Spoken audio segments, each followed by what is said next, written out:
So let me start off, and I'm going to talk about Vietnam. And I will connect this, just like I will connect this one. This one is going to be so easy to connect. You can probably already connect that. This one is also pretty easily connected to that one, which means then that it's indirectly connected with the other. But we'll cover those last. Let's talk about Vietnam first. And we introduced this idea last week. I don't know if you caught it, but we talked about Vietnam.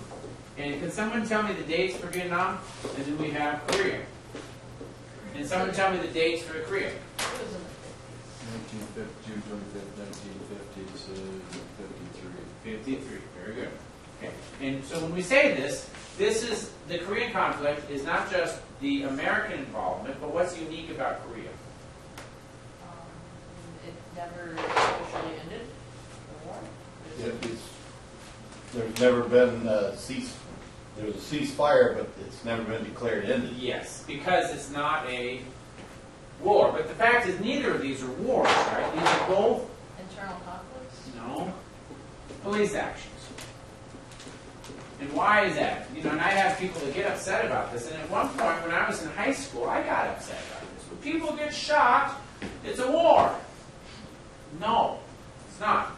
Go ahead. Because a lot of it was due to the conflict between communism and democracy, and like North Korea versus South Korea is communistic regime, and then like the Viet Cong. And the Yes, you're right, but no, you're not right. Yes, you're right in the sense that, of course, these are both big battles of Cold War.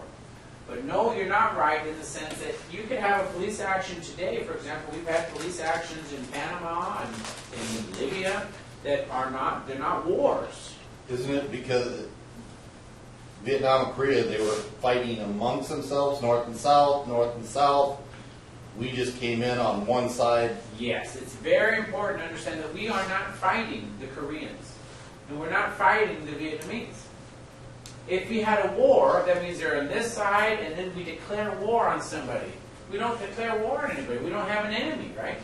What we have is anybody who rises up to try to undermine the civil order. So it's a police action. That's what a police officer does. Who's the enemy of a police officer? Whoever happens to be the criminal. But if you're not a criminal, are you an enemy? You pick up a gun and you shoot somebody. Then they hunt you down. But 30 seconds before you do that, you're not an enemy, right? So how do you declare war on an enemy that could be anybody? It matters that it's a police action. Both of them, will argue, is a police action. But the other thing, this is what I was actually getting at, is that it's not just the U.S. Korea was who? Not NATO. It was UN, actually. Okay? United Nations. Soviet Union was not part of the United Nations at this time. What happens, and again, I don't want to get too much into political science here, but there's a Security Council, which has 5 permanent members, and then you have all sorts of other members that kind of come in and out. And these 5 permanent members are called the veto. So if they don't want to do something, then they veto. Well, since this was against the Soviet Union, because it was the Soviet Union who was invading, basically, Korea, do you think that they would have said, yes, let's have the UN go in and help Korea? Of course not. But they weren't on the UN. Later, what do you think they did? Almost immediately after the start, they get on the UN so that they can have their veto. But prior to this, they didn't want to be a part of it. You guys know the history, right? I didn't give you too much of the details, but you do understand there are 2 world orders. One was the rule by law, one was the rule by might. And the West is saying rule by law. We have a United Nations. We have this idea, the Declaration of Human Rights, that countries should be ruled by law, not by a whim. And then the Soviet Union did not want to have anything to do with that. This is what triggers the rise of the Cold War. And so they don't want to be a part of the UN. Korea War changes their mind because they realize that if they are part of the UN, then at least they can kind of limit some of the impact. Now, when does Vietnam start? What's the years for Vietnam? 1959 and 1975. It's funny, right? It's funny. Did it start out as a French conflict? Well, the French left before Oh. we The American involvement, when we say Vietnam conflict, we're thinking after the Gulf of Tonkin resolution, and this ends 1972, but we'll push it to 73. But we've got 85% of our troops out by 72. There's a handful in 73. So we'll put 73. Now you said 1959? You're right. We had some advisors there in 1959. Okay? But when does the actual conflict begin?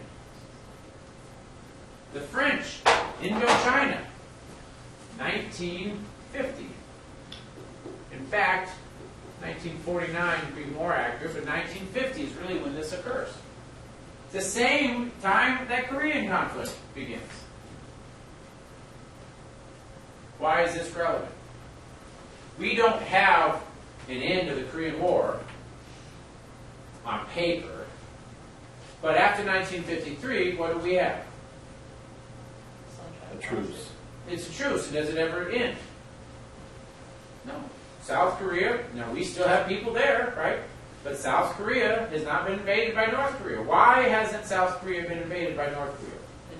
What would happen to North Korea if they invade South Korea? We would get involved. That's the whole point, right?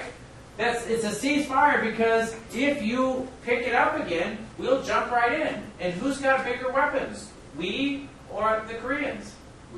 We do. By not even close, right? Now, of course, when we're talking about this, and I'm just going to make Korea look like this, even though it's not. Okay, there it is. Okay. So when we look at Korea, and here I'm going to make Vietnam look like this also. Again, it's not, but we'll just say this. So we have the North and we have the South. We have the North and we have the South. Why does the U.S. and other forces stay in South Korea? Because they are, it's involving the Cold War mentality. Is it Cold War mentality? Well, they are a communist. They're our ally. They're our ally. What would happen if we left? North would walk right in. The North would go into it. That's why we're there, right? We are telling the South Koreans that we will protect you. We will help you. Who wants us to be there, by the way? South Korea. Of course. What military does the South Korea? Well, they have a military, right? But relative to the technology, the reason why North Korea doesn't go in here is because South Korea has not just the U.S. but other forces, but mainly the U.S. Okay, well, then isn't that kind of lopsided? We have South Korea versus, and the U.S. versus North Korea. Isn't that kind of mean? It's not just North Korea. If it was only North Korea, would we go in here? No. It's not a civil war. It really isn't a civil war. It's North Korea plus, in the beginning in 1950, plus the Soviets, plus China. And I think I told you this story. When China falls in 1949, they do what Soviet Union does, and so we call it the Sino-Soviet bloc. Sino-Soviet bloc. They're one group, right? Then what happens in 1959? As soon as the Chinese develop nuclear weapons, and they get it because the Soviets give it to them. That's kind of part of the agreement. So China is saying, we'll do what you want, we'll do what you want. If you want to have this nuclear weapons, you want to be part of the club, and they get the nuclear weapons in 1959. As soon as they get these weapons, what does China do? They direct them to the Soviet Union. So we have what's called the Sino-Soviet Split. And that split occurs in 1959. Now, that does not mean that the Chinese love the Americans. They're still communists, and by this, we don't really talk about ideology. I think I mentioned this. It's very hard to explain, but it's not Marxism versus capitalism.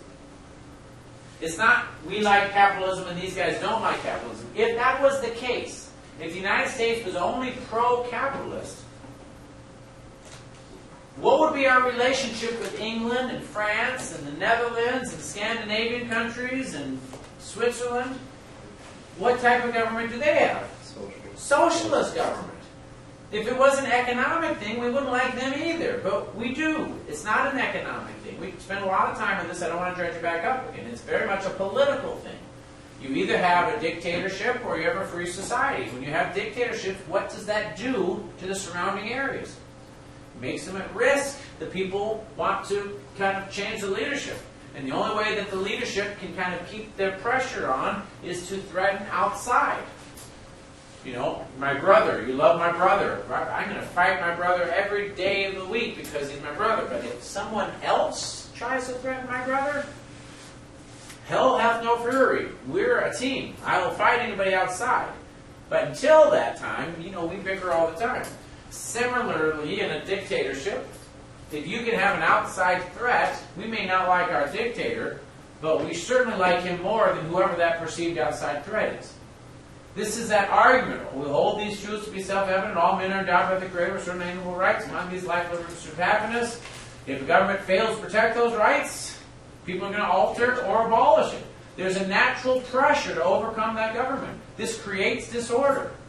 This is what the whole containment policy is. If you contain that, the disorder will not spread throughout the globe. Therefore, we will not have World War III.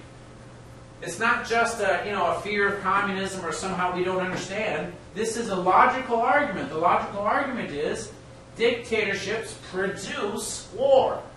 Nobody wants World War III, so we have to somehow contain it. And the other half of the argument is, if we do contain it, these people will eventually change their own government. When we look at what happens with the Soviet Union, what does happen?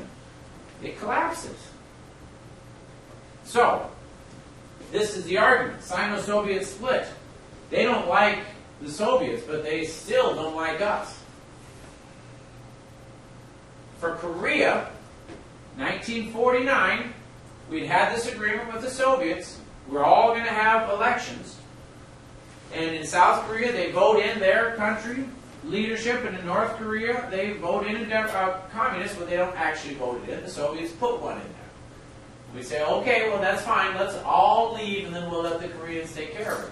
So we get all of our troops. We leave outside of 1950, and the Soviets go up right to the border, because right over here, there's China and the Soviet Union real nearby. So they leave. And as soon as the last allies are out, what does the Soviet Union do? Turn around, they come right back in. So then, and remember, we mentioned this in the UN, this is part of the Cold War. We have a decision. We either do nothing, or we do something. Now, back in the old days, something might have been, well, let's declare war on the Soviet Union. Well, what would happen if we declare war on the Soviet Union? We're going to have World War III, right? We don't want to do that. Our policy, as of just a few years earlier, when Berlin does this, excuse me, when the Soviet Union does this with the Berlin Airlift, remember? When they shut off Berlin. We airlift supplies. We tell the Soviet Union, well, the ball's in your court. If you attack us, we'll take this as war. But if you don't, we'll just keep it as it is. We're not going to let you expand. We're not going to let you take West Berlin, but we're not going to fight you. We're just going to seal you up. Well, it's the same thing that's happening here. We either do nothing, let them take over Korea, or we do something. But we do it where we limit it. We don't let them expand. We're not attacking Moscow. We're not going to try to get beyond Korea and take out China or the Soviet Union. We're just going to prevent them from expanding. And that was containment. We fought for 3 years. At the end of it, we come up with the armistice. And then the United States stays there. And what's the whole threat? If you go in there, we'll fight. If you don't, that's fine. We're just containing. Now, it's not just Korea that we're concerned about, right? Because remember in the Chinese Revolution, 1949, the communist overthrow, what happened to the government, the national government that was in China before the communists? Anybody know? They all left to this island called Formosa. What do we call that island today? Taiwan. They left to Taiwan. Taiwan considers itself true China. Of course, what do the communists consider themselves? They're true China, and Taiwan is theirs. So to this day, China thinks Taiwan is theirs.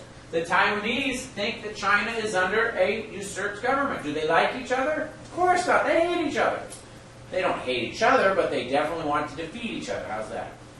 So if we allow them to take over Korea, what's the next possible thing that they would do? Take back Taiwan? They take back Taiwan. What's the other big island over the horizon? You know, the other one that's had a huge, massive state change. You know, the one that used to take over all of it, and then we had this big war, and now they don't? Japan. You let Korea go? Taiwan? Japan? The point is, isn't this what Hitler did? Remember, when Hitler rearms the Rhineland, when Hitler takes Austria, when Hitler takes the Sudetenland, when Hitler takes the rest of Czechoslovakia? The lesson we learned then is we can't say and do nothing. That's appeasement. Appeasement actually encourages war. And so here started the Cold War. The Cold War is we can't do nothing, we can't appease them because we lose everything. And if we lose everything, we are going to have a huge war, and it's going to be huge. We don't want to get that point. We're going to stop them then, so we'll contain them. And that's Korea. Now, the interesting thing about this is after this, any more wars in Korea? Skirmishes, but not. Now, same thing is happening in Vietnam. Exact same time. Vietnam, if you look at the big map here, here's China, here's Korea, there's Vietnam. Give or take, if you know what I mean. Okay, so this direction, this direction. Of course, here's Soviet Union. So Soviets got more of a hand in Korea. But at this point, it's still the Sino-Soviet bloc in 1950. So the same when the Chinese overthrow the government, Communist Revolution in 1949, they go into Korea with Soviet support, and then they go into Vietnam.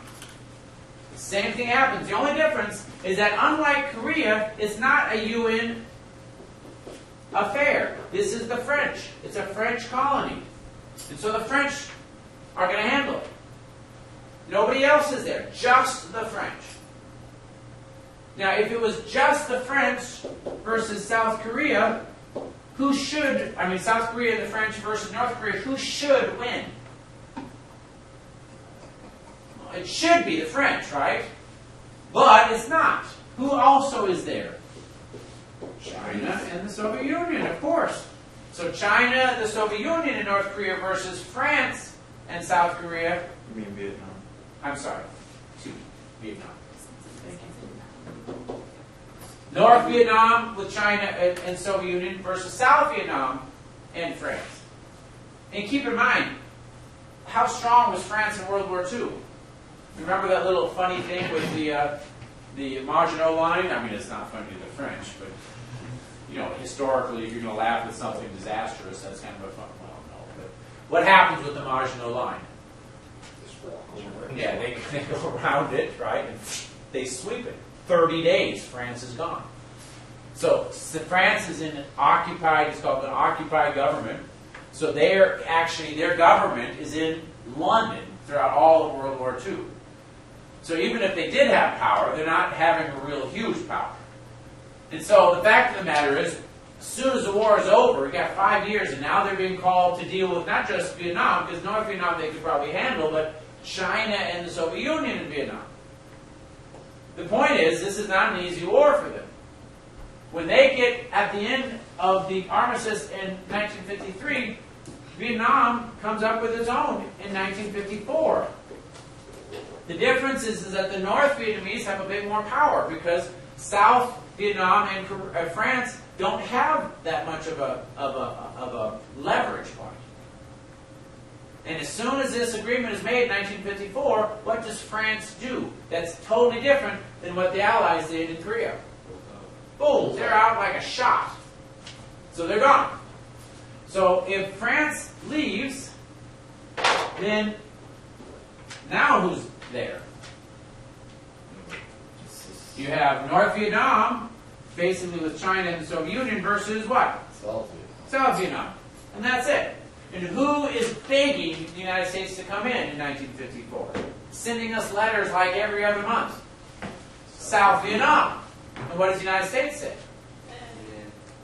It's not us. We didn't get into it. This is a French thing. You guys have to deal with it yourself.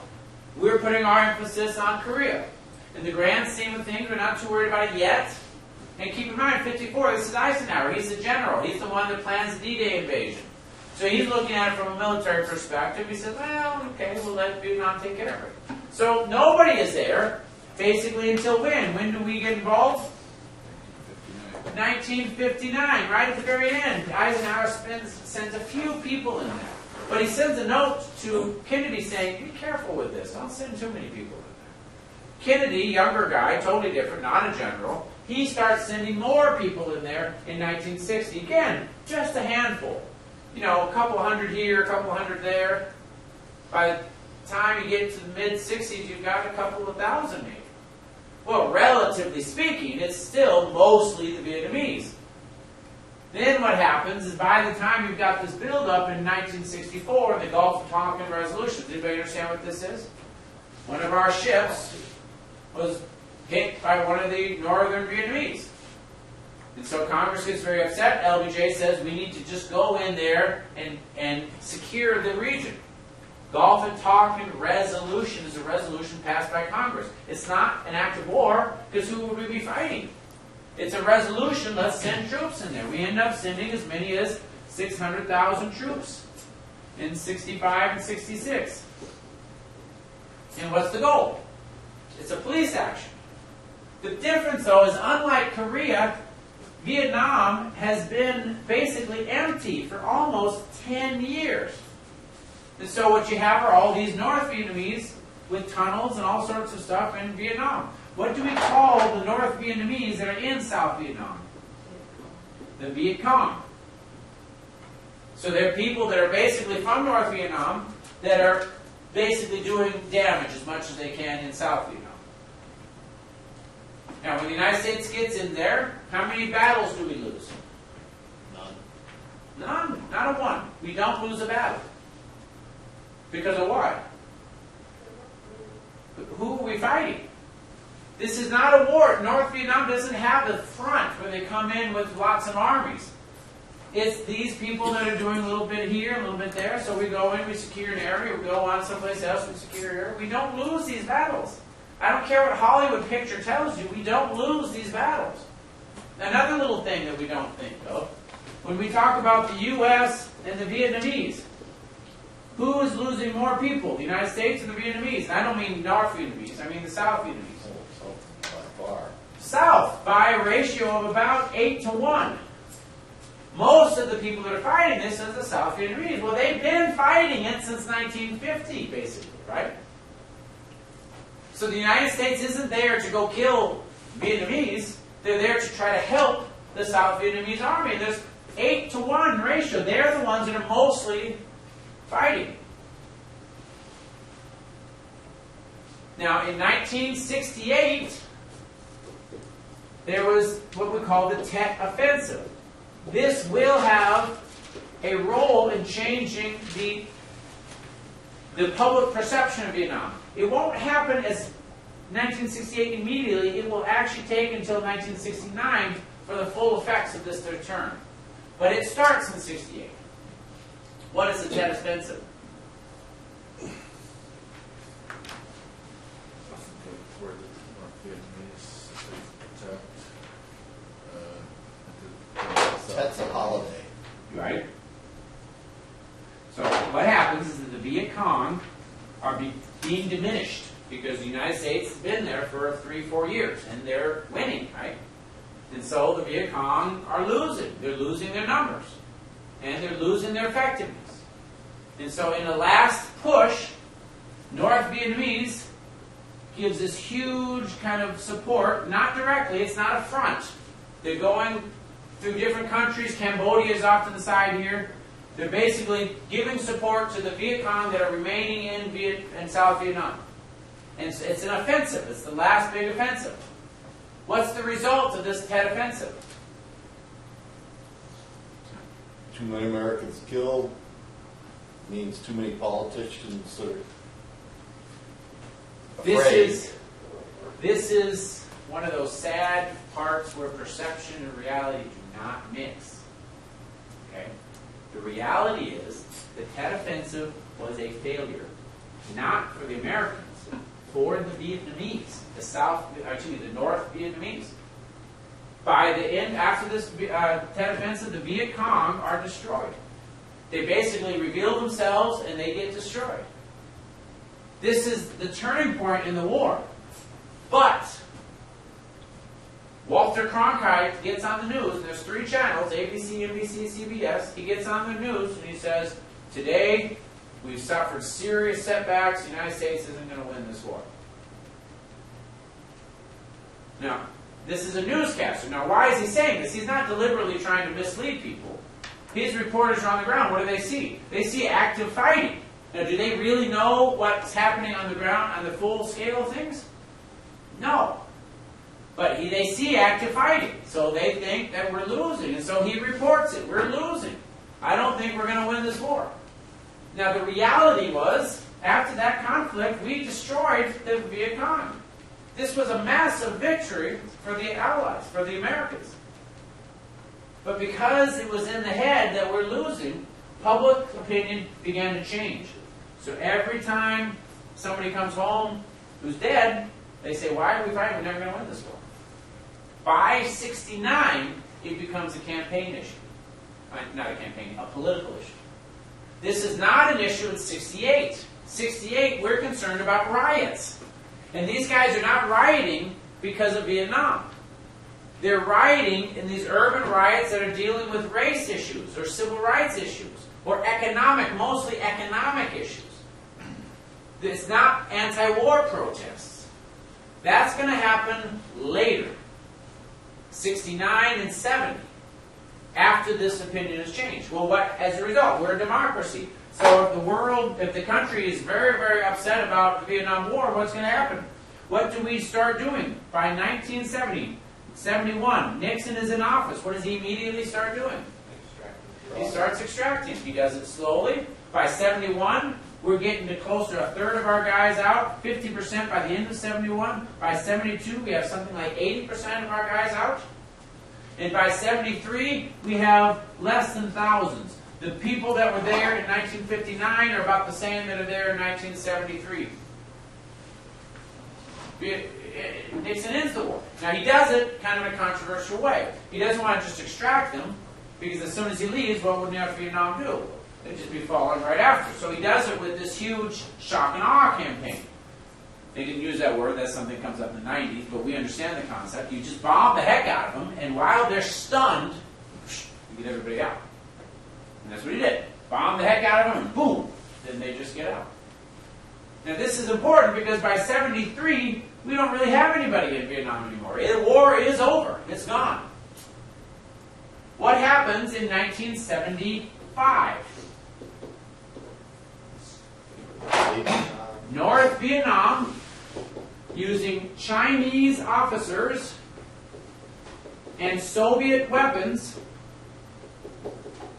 So this part here makes a land invasion. The first time. They haven't done this since 1940. And who's there to protect South Vietnam? Nobody. We're gone. And so they win. And in the process, what happens? Anybody happens to know? Embassy falls, baby left. Yeah, it's a terrible picture. We see the embassy falling, right? Well, we're already gone. There's a couple of hundred people there, so they get on helicopters, they fly away. But you take pictures of it, right? What do you see? People dangling on the airplane, helicopters. Who's dangling on the helicopters?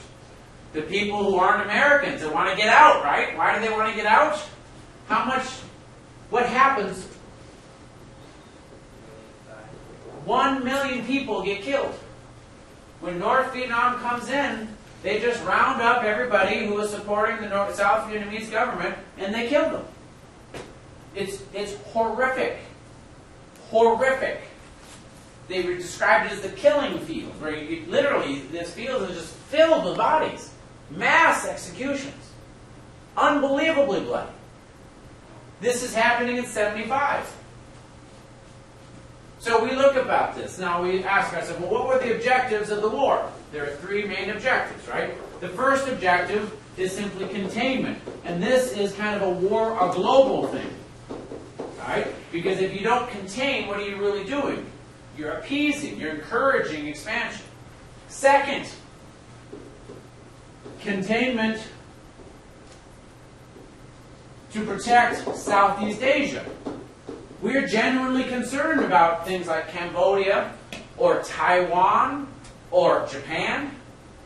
And if we don't sit and let something if we don't stop the expansion in Vietnam, we could see the expansion in these other countries. Lastly, and this is an important one, we need to protect Vietnam, South Vietnam. Well, how many of these objectives were met? None? Did the Soviet Union take this as a green light to go ahead and start attacking everywhere around the world? It will, but this is going to be limited. Afghanistan starts in the late 79, 3-4 years, I guess 4 years, 15, after Vietnam. Why? What did the United States do when North Vietnam took over South Vietnam? Nothing. We were out, right? And so then you see invasions. Soviet Union attacks Afghanistan. What does the United States do? Nothing. We were very Jimmy Carter, very, very harsh foreign president. He said, if you go into Afghanistan, I promise you, we're not going to the Olympics. I'll show you guys. And then Russia wins all the medals. I'm being very cynical about this. The fact is, we didn't do anything. So there is some concern, but this is a hard one, right? Yes? Didn't we fund the Taliban, though, at that time?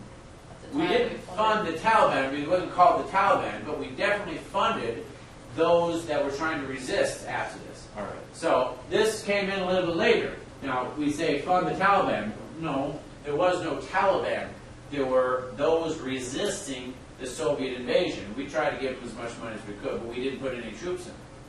Some of those people that were the resistors, later, after the Soviet Union left, they started resisting in other forms. And that's when the Taliban is formed. But we're not giving the Taliban at the time, because at that time, they're resistors of the Soviet Union. They don't really care about the other things, because their biggest concern is the Soviet Union in their backyard. Okay? We'll talk about that a little later, because that kind of complicates things. Well, we say, well, we gave money to Osama bin Laden. No, not quite in the way you might think. What about this? Containment of Southeast Asia. Did the Soviet Union take over Taiwan or Japan? No, they didn't. So in the sense of these two objectives, now aside from Carter's kind of less than excessive displays of force, in the end, in 1991, what's going to happen to the Soviet Union? It's going to implode, which is exactly what we predicted with containment, right? So in terms of these two objectives in the long run, did we lose these in Vietnam? No. Now, what objective did we lose in Vietnam? We didn't protect South Vietnam, but then again, this is kind of difficult, isn't it? Because were we there? So did we really lose that? The reason why I'm telling you this is for a number of reasons. Number one, if I were to say which was the only war we lost, what would you come to your mind and say? Because you're a smart girl. And we didn't really lose it, but we certainly didn't win it, right? Okay? But my guess is that prior to this class, you'd say, oh, Vietnam, we lost Vietnam, right? Kind of one of those things that Hollywood talks about all the time. Hollywood's portrayal, depiction of Vietnam is that everyone was dying all the time, and they're all drugged out of their minds all the time, and nobody knows what's going on all the time, and everybody was against it. But that's Hollywood. It's not reality. If we're talking about perception, this is where you get your sources of information from. Reality, not quite the same.